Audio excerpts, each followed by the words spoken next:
No, poseben obisk pa smo imeli tudi v naši medijski hiši. Ja, obiskali so nas kuranti ali, kot pravijo sami, koranti. Oblečeni v ovčje kožuhe, z ogromnimi zvonci, pisanimi trakovi in značilnimi maskami, kot jih poznate, so glasno naznanili svoj prihod.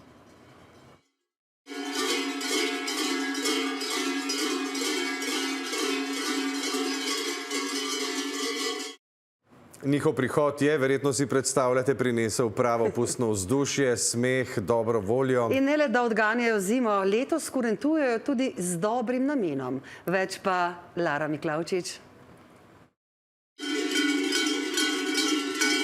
Korant prinaša srečo, odganja zlo, tako da koranta si ne jemati kot nekaj grdega, nekaj strašnega, nekaj groznega.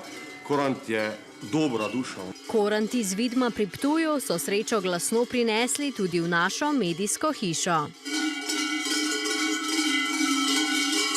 Jaz trenutno imam nekje 45 kg na sebi. Drugače pa korantova oprema je kožuh, kapa, ježevka, 5 zvoncev, rutica pa, bi rekel, nogavice, se pravi gamaši. S sabo imate še enega prav posebnega gospoda, ki je vedno v skupini korantov.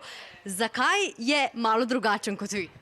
Ja, to je naš hudič ali vrag. On ponazarja, bi rekel, zlo, ki ga korant preganja. Se pravi, hudič mora vedno priti prvi. Tudi za podmlade, ki jih prav nič ne skrbi. Ko nas je v skupini 19, če se ne motim, 4, 5 starejših, ostalo pa so otroci od 5 pa tam do 16 let. Letos pa kuranti ne preganjajo le zime, ampak so tudi dobrodelni. Za fanta Teja iz okolice Ptuja, ki se bori z duševno mišično distrofijo, so zbirali denar. Jaz upam, da smo lahko z našim malim mozaikecom le najboljše pripomogli. Sploh ne dvomimo, da nam zbrali tega denarja, ne? Bravo. Na, primi. Bravo. Evo, primi. Časa, da preženejo zimo in zlo, pa imajo le do jutrišnjega opoldneva, saj se, kot pravi uradni zapis, korantovo poslanstvo konča prav ob 12. na pustni torek.